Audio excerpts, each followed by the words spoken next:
ونستعينه ونستغفره ونؤمن به ونتوكل عليه ونعوذ بالله من شرور أنفسنا ومن سيئات أعمالنا من يهده الله فلا مضل له ومن يضلله فلا هادي له ونشهد أن لا إله إلا الله وحده لا شريك له ونشهد أن سيدنا ومولانا محمدا عبده ورسوله صلى الله تعالى على خير خلقه محمد وعلى آله وأصحابه ومن تبعهم بإحسان إلى يوم القيامة أما بعد. میرے دوستوں اور ساتھی،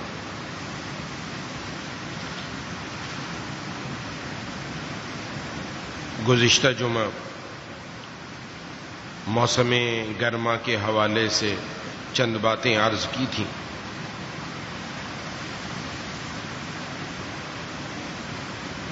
کہ انسان دنیا میں رہتے ہوئے گرمی سے بچنے کا اہتمام کرتا ہے،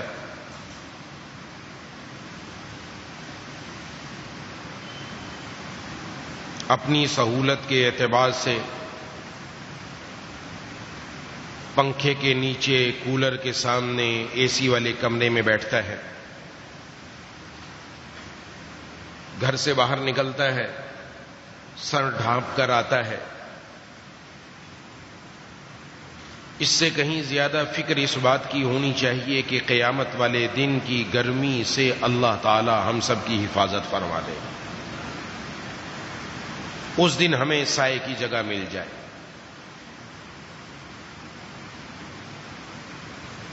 اور اس دن کا سایہ حاصل کرنے کے لیے محبوب کبریا خاتم الانبیاء سرکار دو عالم صلی اللہ علیہ وسلم نے چند اعمال ہمیں بتلائے، جن کا تذکرہ میں گزشتہ جمعہ کر چکا.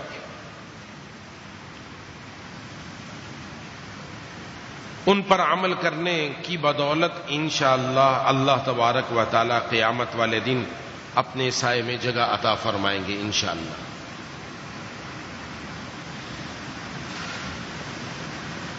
مزید کچھ چند باتیں عرض کرنی ہیں،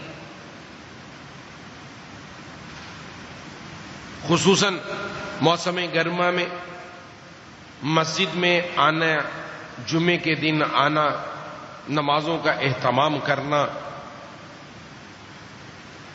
اور دوسری ایسی جگہیں جہاں چند لوگ مل بیٹھ کر آپس میں گفتگو کرتے ہیں،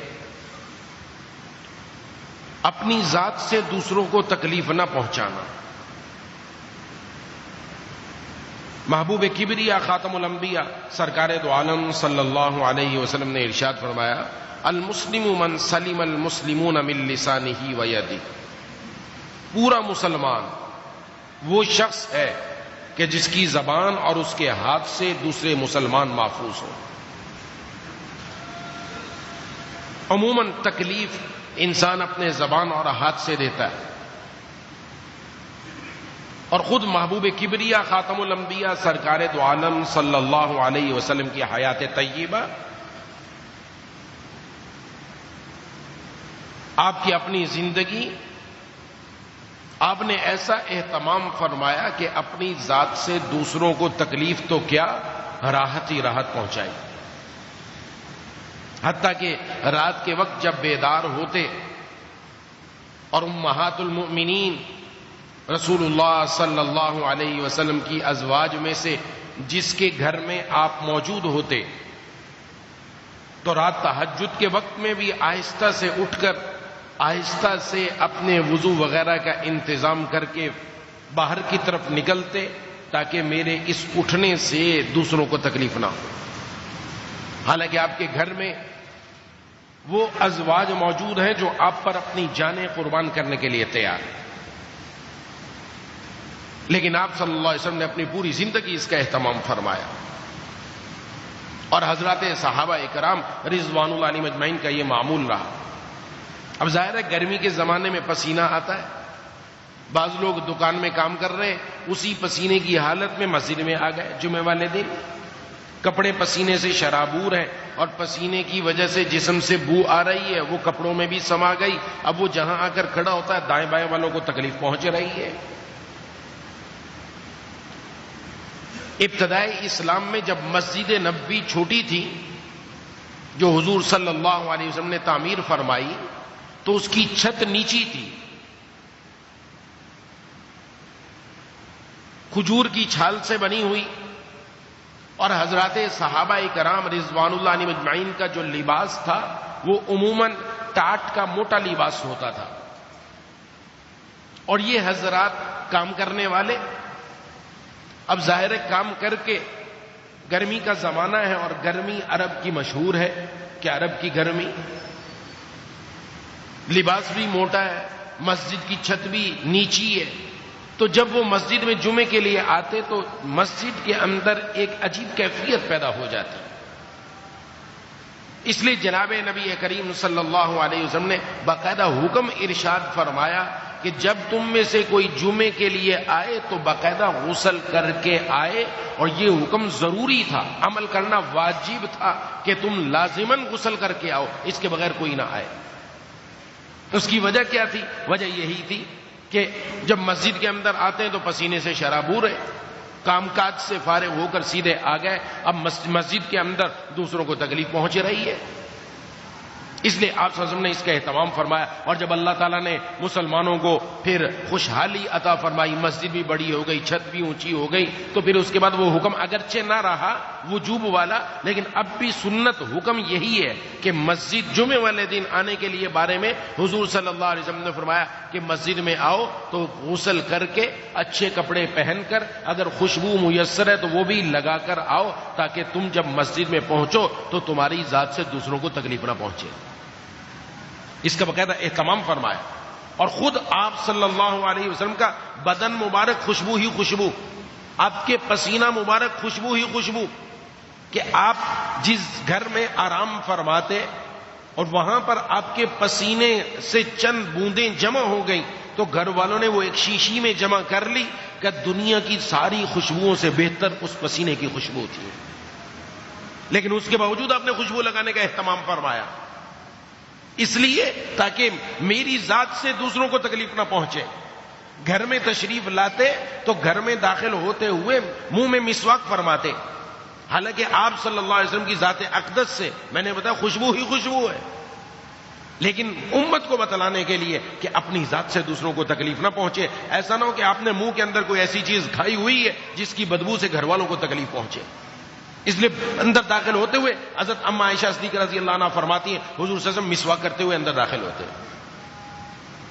تو بہرحال جمعے والے دن ہو گیا، نمازوں کا وقت ہو گیا، اگر ہم کسی جگہ کام کرتے ہیں، مزدوری کرتے ہیں اور وہاں پر گرمی کی وجہ سے کپڑے ایک پسینے میں شرابور ہوتے تو نماز کے لیے الگ جوڑا رکھا جائے، نماز کے لیے آئے، بندہ اللہ کے دربار میں آ رہا ہے۔ اگر آپ نے اپنی وہی جہاں کام کر رہے ہیں آپ کی کوئی دعوت آ گئی کہ فلاں کی شادی ہے، اس کے ولیمے میں جانا ہے، فلاں جگہ جانا ہے، تو کوئی بھی آدمی اپنی دکان سے سیدھا اسی حالت کے اندر کسی فنکشن میں، کسی دعوت میں شرکت کرنے کے لیے نہیں جاتا، بلکہ پہلے گھر جائے گا، نہا دھو کر باقاعدہ اہتمام سے صاف ستھرے کپڑے پہن کر خوشبو لگا کر اس کے بعد وہ دوسروں کے ہاں فنکشن میں دعوت کے اندر جاتا ہے، اور اللہ کے دربار میں آ رہے ہیں، اللہ کے دربار کی اہمیت دل میں ہونی چاہیے، یہاں رب کے دربار میں آ رہے ہیں تو سج سنور کر آئے، بندہ اپنے آپ کو اس طرح بنا کر آئے اللہ کو بھی پسند آ جاؤں اور لوگوں کو بھی میری ذات سے تکلیف نہ پہنچے۔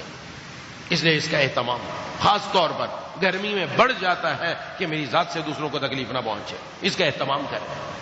حتیٰ کہ میں پہلے بھی کئی مرتبہ عرض کر چکا، کوئی ایسا بندہ کہ جس کے جسم میں پسینے کی بدبو زیادہ ہے، بعض اوقات ایسی کوئی بیماری ہوتی ہے جس کی وجہ سے اس کے جسم سے بدبو نکلتی ہے، تو اس کے لیے فقہاء کرام نے لکھا ہے وہ مسجد میں فرض نماز کے لیے نہ آئے، اس لیے کہ مسجد میں آ کر نماز ادا کرے گا تو دوسرے لوگوں کو تکلیف پہنچے گی. اس کو حکم ہے اپنے گھر ہی میں نماز پڑھے تاکہ میری ذات سے دوسروں کو تکلیف نہ پہنچے.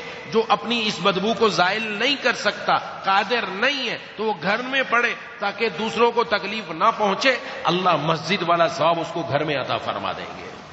یہاں تک اہتمام ہے.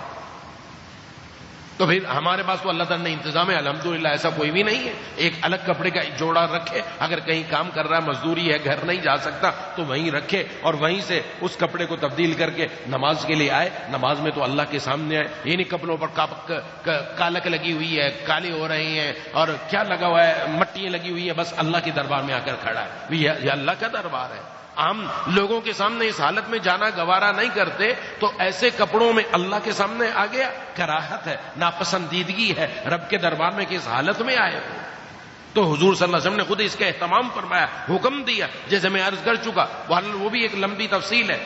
تو اس بات کا اہتمام ہو میری ذات سے دوسروں کو تکلیف نہ پہنچے. اگر اللہ تبارک و تعالیٰ نے خوشبو دی رکھی ہے، خوشبو لگا کر آئے اور دائیں بھی لگائے بائیں بھی لگائے تاکہ دائیں والوں کو بھی راحت پہنچے، بائیں والوں کو بھی راحت پہنچے.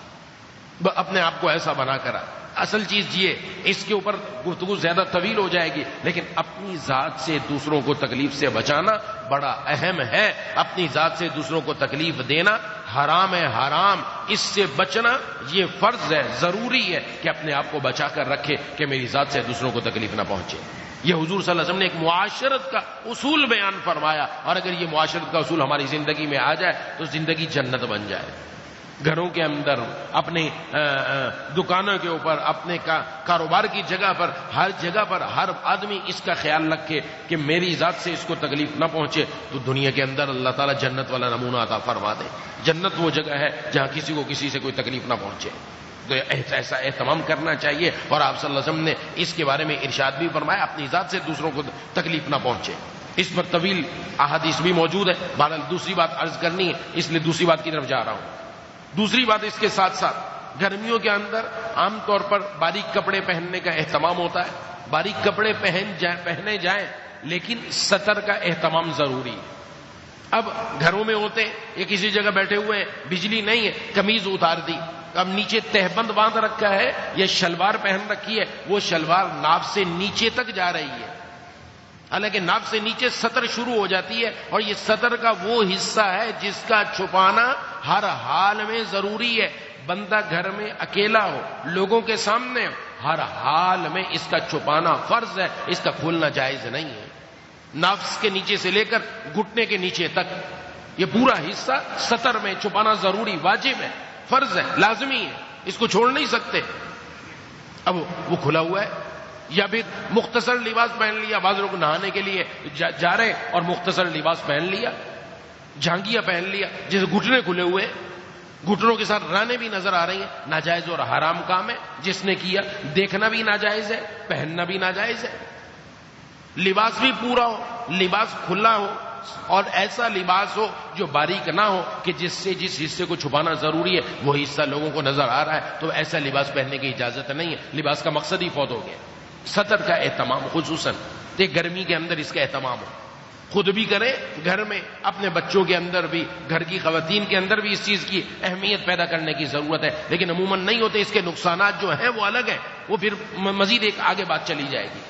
اس لیے اس کا اہتمام ہو کہ اپنی سطر کا اہتمام، کہ خاص طور پر گرمی کے موسم میں اگر بندہ اپنی قمیض گھر میں ہے اتار رہا ہے، گھر میں اپنے بیوی بچے ہی ہیں، تو پھر ایسی صورت میں ناف سے لے کر گھٹنے تک کا یہ حصہ اچھی طریقے سے ڈھکا ہوا ہونا چاہیے اور اس کا اہتمام رکھے. تیسری بات، محبوب کبریا خاتم الانبیاء سرکار دو عالم صلی اللہ علیہ وسلم نے مختلف احادیث میں صدقے کی ترغیب دی ہے کہ صدقہ انسان کے اوپر آنے والی بلاؤں کو ٹالتا ہے. اس کا تذکرہ اس لیے کر رہا ہوں، خاص طور پر گرمی کے زمانے میں پانی ہر انسان کی ضرورت بن جاتا ہے. ہر انسان کی ضرورت، اور ایسی ضرورت ہے کہ جس کے بغیر کوئی چارہ نہیں. تو پانی کا صدقہ جاریہ، اس کا اہتمام کرنا یہ بھی اہم ہے. یہ بھی صدقات کی ایک اہم قسم ہے جس کے بارے میں جناب نبی کریم صلی اللہ علیہ وسلم نے احادیث میں بڑی ترغیب ارشاد فرمائی۔ حضرت سعد بن عبادہ رضی اللہ تعالیٰ عنہ سے روایت ہے، وہ فرماتے کہ میں نے عرض کیا اے اللہ کے رسول صلی اللہ علیہ وسلم، والدہ کا انتقال ہو گیا، میں ان کے لیے کوئی صدقہ کرنا چاہتا ہوں، کیا صدقہ کرنا افضل ہے؟ تو آپ صلی اللہ علیہ وسلم نے فرمایا پانی کا صدقہ سب سے افضل ہے۔ تو فرماتے ہیں انہوں نے اپنی والدہ کی طرف سے ایک کنواں کھدوایا۔ کنواں اس دور کے اندر کنواں، آج کل بھی بعض دیہات کے اندر کنواں ہوتا ہے، تو کنواں کھدوایا، پانی کا انتظام کیا اور کہا کہ یہ سعد کی والدہ کے لیے ہے، اس کا ثواب اللہ اس کو عطا فرمائیں گے۔ تو جناب نبی کریم صلی اللہ علیہ وسلم نے اس کی طرف اشارہ فرمایا، یہ تم صدقہ کرنا چاہتے ہو، صدقہ جاریہ کی ایک صورت یہ کہ لوگوں کے لیے پانی کا انتظام کر دیا جائے، اور ایک حدیث کا مفہوم ہے جو دوسروں کے لیے پانی کا انتظام کرتا ہے اس سے انسان پئیں، اس سے جانور پئیں، اس سے پرندے آ کر پئیں، ہر ایک کا ثواب اللہ اس بندے کو عطا فرماتے ہیں۔ اور ایک اور حدیث میں جناب نبی کریم صلی اللہ علیہ وسلم نے ارشاد فرمایا، جس نے کسی مسلمان کو اس حالت میں کپڑے پہنائے جب اس کو کپڑے کی ضرورت تھی، اس کے پاس کپڑا موجود نہیں تھا، اس نے اس کو کپڑے دیے اور اس نے وہ کپڑے پہن لیے، فرمایا اللہ کل قیامت والے دن اس بندے کو جنت کا سبز لباس پہنائیں گے۔ جس کسی بندے نے کسی آدمی کو کھانا کھلایا، اس وقت جس وقت وہ بھوکا تھا، اس کو ضرورت تھی کھانے کی، اس نے اس وقت کھانا کھلایا، اللہ تبارک و تعالیٰ اس بندے کو جنت کے پھلوں میں سے کھلائیں گے۔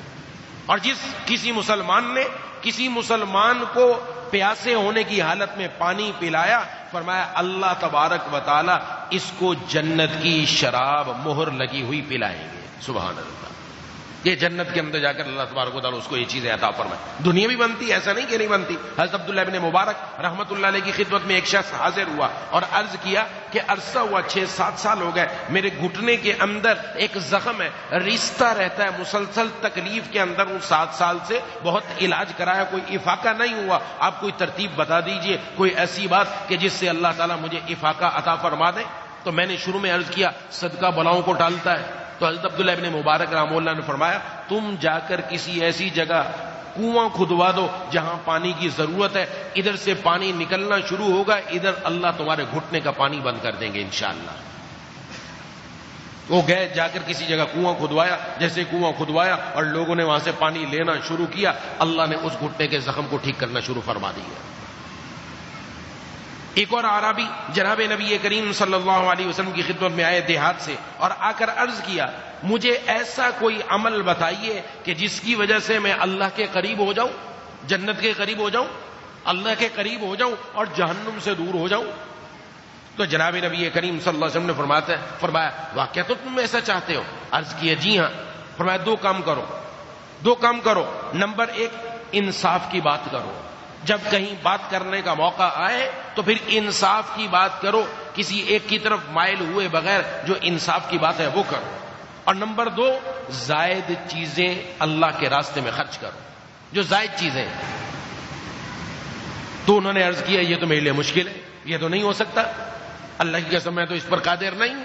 تو آپ صلی اللہ علیہ وسلم نے ارشاد فرمایا پھر تم 2 کام اور کرو، کھانا کھلاؤ اور لوگوں کو سلام کرو، اس کی برکت سے بھی اللہ تمہیں جنت کے قریب جہنم سے دور فرما دیں گے۔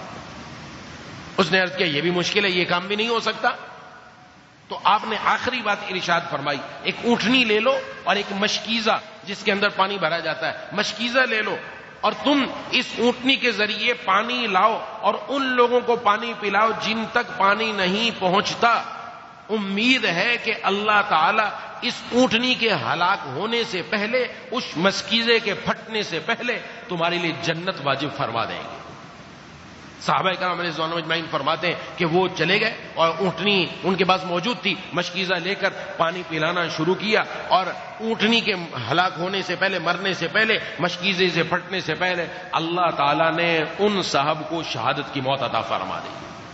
شہادت کی موت جنت واجب، جنت مل گئی۔ حضور صلی اللہ علیہ وسلم نے جو بات ارشاد فرمائی تھی وہ دنیا کے اندر پوری ہو گئی۔ تو بتلانا یہ مقصود اللہ تبارک و تعالیٰ کے راستے میں کسی کو پانی پلانا یہ بھی بڑی اہمیت رکھتا ہے۔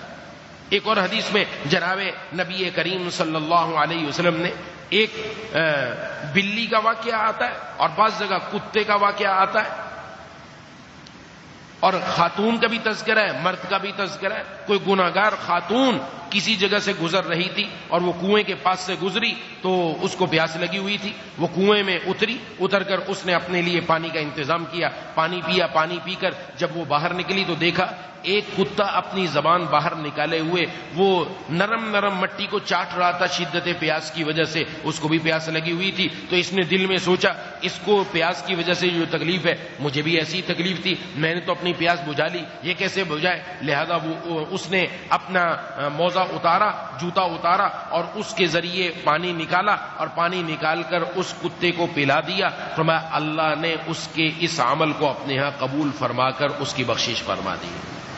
حضرات صحابہ اکرام رضوان اللہ اجمعین نے عرض کیا اے اللہ کے رسول صلی اللہ علیہ وسلم کیا جانوروں کو بھی پانی پلانے میں اجر ملتا ہے؟ فرمایا ہر تر جگر رکھنے والا، یعنی ہر زندہ چیز جس کے ساتھ تم یہ عمل کرو اللہ تمہیں اس پر اجر عطا فرماتے ہیں۔ جیسے میں نے عرض کر دیا کسی نے پانی کا انتظام کیا، چاہے جانور پیئیں، چاہے انسان پیئیں، چاہے چرند پرند پیئیں، اس پر اللہ تبارک و تعالیٰ اس کو ثواب عطا فرماتے ہیں۔ تو یہ تو ایک جانور کو پانی پلانے پر، اور یہاں کس کو پانی؟ ایک انسان، اور انسانیت کی قیمت بہت زیادہ ہے، پھر وہ مسلمان ہو اس کی قیمت بہت زیادہ ہے۔ آج کل اس طرف توجہ بہت کم ہے، ہم صدقہ اپنی مرضی کا کرتے ہیں، یہ بات سمجھ لینی چاہیے اچھی طریقے سے۔ صدقہ میں اپنی مرضی کا کرتا ہوں، میں اپنی مرضی کا نہیں کروں۔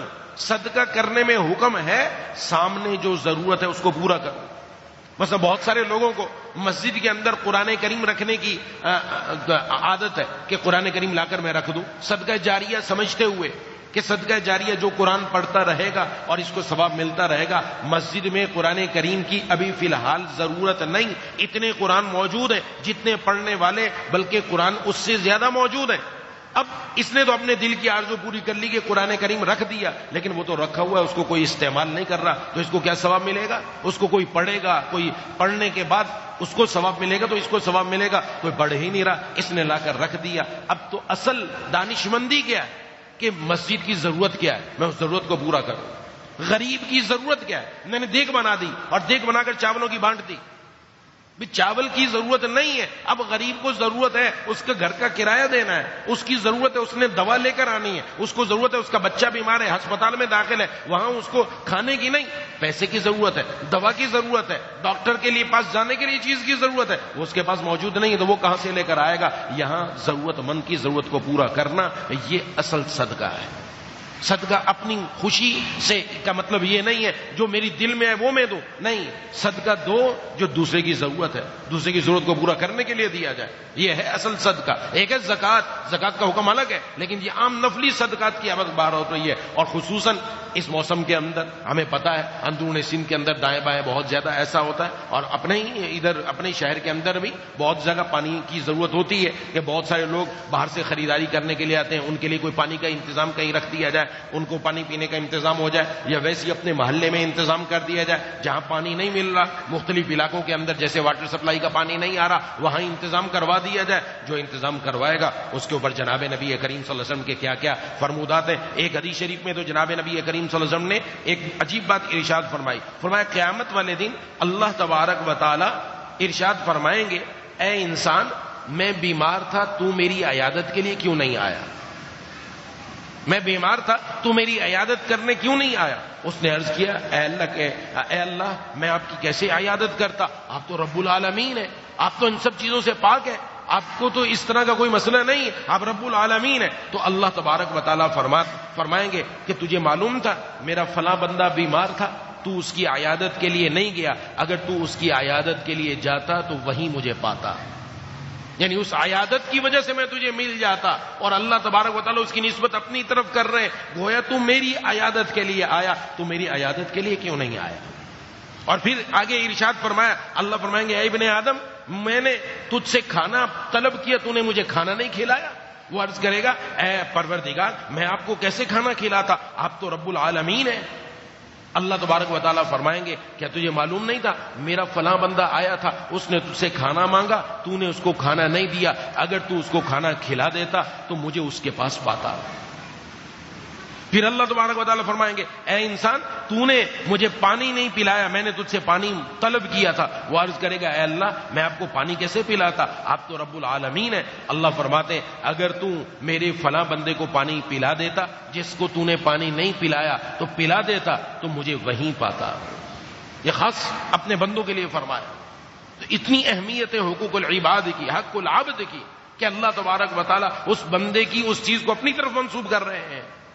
اس لیے اس کا اہتمام ہو، خاص طور پر گرمیوں کے زمانے میں جہاں ہم اپنے لیے ٹھنڈے پانی کا انتظام موجود ہے، الحمدللہ ہر وقت ٹھنڈا پانی میسر ہے اور ٹھنڈا پانی پی رہا ہے، تو عام آدمی کے لیے عام پانی کا انتظام ہو جائے تاکہ وہ بھی اپنی پیاس بجھا سکے، اس کی ضرورت کا ادراک اپنے اندر پیدا کر لے کہ ایک غریب کی، ایک انسان کی، ایک مددگار کی ضرورت میں کر سکتا ہوں. تو اللہ تعالیٰ نے مجھے دیا ہے مال کی نعمت، تو اللہ تبارک و تعالیٰ کے راستے میں اس کو خرچ کرنا چاہیے. محبوب کبریا خاتم الانبیاء جناب نبی کریم صلی اللہ علیہ وسلم نے ارشاد فرمایا کہ جہاں پانی تھا، جہاں پانی موجود ہے وہاں پر کسی نے کسی کو پانی پلا دیا، فرمایا اس نے جس نے پانی پلایا ہے اللہ تبارک و تعالیٰ اس کو ایسا ثواب عطا فرمائیں گے جیسے اس نے کسی غلام کو آزاد کر دیا. اور غلام کو آزاد کرنے کا ثواب کیا ہے؟ حدیث شریف میں ہے کہ جس نے کسی غلام کو آزاد کیا اللہ اس کے ہر جسم کے عضو کے بدلے میں اس بندے کا ہر عضو جہنم سے آزاد فرما دیں گے. یعنی یہ جہنم سے آزاد ہو جائے گا کسی کو غلام کو آزاد کیا. تو ایسی جگہ پانی پلائے جہاں پانی موجود ہے، وہاں پر پانی کا انتظام کیا تو بھی فائدے سے خالی نہیں، فرمایا اس کو ایسا ثواب ملے گا گویا اللہ تبارک و تعالیٰ کے راستے میں کسی کو آزاد کیا. اور اگر ایسی جگہ پانی کا انتظام کیا، فرمایا جہاں پر پانی موجود ہی نہیں تھا تو گویا اس نے اس بندے کو زندگی بخش دی. ایسا ہے اس نے کسی مردہ کو زندہ کر دیا، مردہ کو زندہ کر دیا. اس پر کیا عطا ہوگا؟ اللہ تبارک و تعالیٰ اپنی شایان شان اس کا اجر عظیم عطا فرمائیں گے. یہ کتنی بڑی دولت. ابھی تو بہت ساری احادیث ہیں جس میں جناب نبی کریم صلی اللہ علیہ وسلم نے خاص طور پر اس بات کی تاکید ارشاد فرمائی. تو یہ گرمی کے موسم کے اندر کچھ اہم ارشادات ہماری طرف متوجہ ہیں. جہاں پر دنیا کے اندر ہم گرمی سے بچنے کے لیے سائے کا انتظام، ٹھنڈک کا انتظام کرتے ہیں، اس سے کہیں آگے بڑھ کر ہم نے اپنی قیامت کے لیے، آخرت کے لیے ٹھنڈک کا انتظام، سائے کا انتظام کرنا ہے. اور اس کے لیے اسی دنیا میں اعمال کرنے ہوں گے. اور ان اعمال کے اندر اللہ تبارک و تعالیٰ کی مکمل فرما برداری، اپنی جوانی جو اللہ پر فدا کر دے، جس کا دل مسجد میں اٹکا ہوا ہے، جو اللہ کے راستے میں صدقہ دینے کا عادی کہ دائیں ہاتھ سے دے بائیں ہاتھ کو پتہ نہ چلے، کانوں کان کسی کو خبر نہ ہو، ایسے وہ غریب کی ضرورت پوری کر دیتا ہے. ایسے افراد جو تنہائی میں بیٹھا اللہ یاد آ گئے، اللہ کے سامنے رونے لگ گیا اللہ کے خوف اور خشیت کی وجہ سے، ایسے افراد کو کل قیامت والے دن اپنے سائے میں جگہ عطا فرمائیں گے. تو وہیں پر چند اور اعمال میری طرف متوجہ ہے کہ میں اپنی ذات کو ایسا بناؤں کہ میری ذات سے ہرگز کسی دوسرے کو تکلیف نہ پہنچے. خاص طور پر اس گرمی کے موسم میں جب پسینے سے شرابور ہے،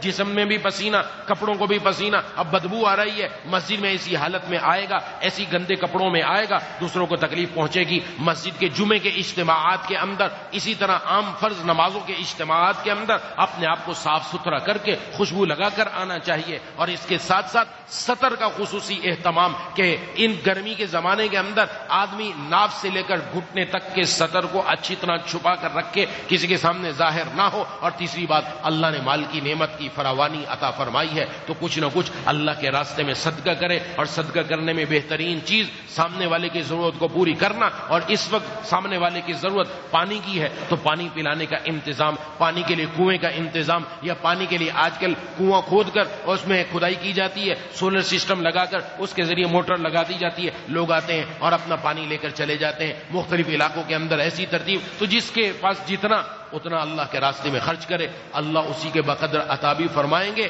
اللہ آخرت میں تو عطا کریں گے، دنیا بھی بنے گی، بلائیں بھی ٹلیں گی، مصائب بھی دور ہوں گے، بندے کی بیماریاں بھی دور ہوں گی، اور اللہ تبارک و تعالیٰ اپنی رحمت کے سائے میں رکھ لیں گے. دعا ہے کہ اللہ تعالیٰ مجھے اور آپ کو ان باتوں پر عمل کرنے کی توفیق عطا فرمائے. وآخر دعوانا ان الحمد للہ رب العالمین. الحمد للہ رب العالمین الرحمن الرحیم مالک یوم الدین. ایاک نعبد و ایاک نستعین. اهدنا الصراط المستقیم صراط الذین انعمت علیہم غیر المغضوب علیہم ولا الضالین. اللهم صل على سيدنا ومولانا محمد وعلى آل سيدنا ومولانا محمد وبارك وسلم. مولا کریم الہ العالمین ہم سب کی حاضری کو اپنی بارگاہ میں قبول و مقبول فرما لیجئے۔ مولا کریم ہمارے والدین، بیوی، بچوں، بہن بھائیوں، دوستوں، احباب کی، تمام رشتہ داروں کی، اہل پاکستان کی، پوری امت مسلمہ کی مغفرت فرما دیجئے۔ یا الہ العالمین ہم میں سے جو بیمار ہیں، گھروں میں جو بیمار ہیں، دوستوں احباب میں جو بیمار ہیں، ہسپتالوں میں، گھروں میں، کہیں بھی ہیں، یا اللہ سب کو مکمل صحت نصیب فرما دیجئے۔ ایک ساتھی کے والد صاحب کراچی ICU میں داخل ہیں، انہوں نے دعا کے لیے کہا ہے۔ ارسلان عباسی کے والد صاحب احسان بھائی کافی علیل ہیں، انہوں نے دعا کے لیے کہا ہے۔ اسی طرح ایک ساتھی کے بچے کی طبیعت ٹھیک نہیں، انہوں نے کہا ہے بیٹے کی طبیعت کے لیے۔ ایک اور ساتھی کے والد صاحب کو اٹیک ہوا، انہوں نے دعا کے لیے کہا ہے۔ یا اللہ سب کو یا الہ العالمین یا ارحم الراحمین مکمل صحت نصیب فرما دیجئے۔ مولا کریم الہ العالمین جو علاج ان کا چل رہا ہے، یا اللہ اسی کے اندر شفا رکھ دیجئے۔ مولا کریم الہ العالمین ارحم الراحمین جتنے ہمارے اعزاء اقربا دنیا سے جا چکے ہیں، یا اللہ سب کی قبر کو نور سے منور فرما دیجئے۔ حبیب عباسی صاحب کا انتقال ہو گیا تھا، یا الہ العالمین ان کی بھی مغفرت فرما دیجئے، ان کے پسماندگان کو صبر جمیل عطا فرما دیجئے۔ یا الہ العالمین یا اللہ ان کی اولاد کو، ان کے لیے، یا ان کے گھر والوں کو، یا الہ العالمین ان کے بہن بھائیوں کو، دوسروں کو، یا اللہ ان کو اپنی دعائیں مغفرت میں یاد رکھنے کی توفیق عطا فرما۔ یا اللہ ان کا نام اعمال ان کے دائیں ہاتھ میں عطا فرما۔ یا الہ العالمین ارحم الراحمین یا ذا الجلال والاکرام جتنے حاضرین ہیں مجھ سمیت ہم سب کے دلوں میں جتنی جائز تمنائیں محض اپنے فضل سے پوری فرما دیجئے۔ حاسدین کے حسد، شریروں کی شر، نظر بد سے ہم سب کی حفاظت فرما۔ یا اللہ ہر خیر ہر مسلمان مرد ہر مسلمان عورت کو عطا فرما، ہر شر سے ہر مسلمان مرد ہر مسلمان عورت کی حفاظت فرما۔ ربنا تقبل منا انک انت السمیع العلیم وتب علینا انک انت التواب الرحیم۔ صلی اللہ تعالی علی خیر خلق محمد وعلی آلہ وصحبہ اجمعین برحمتک یا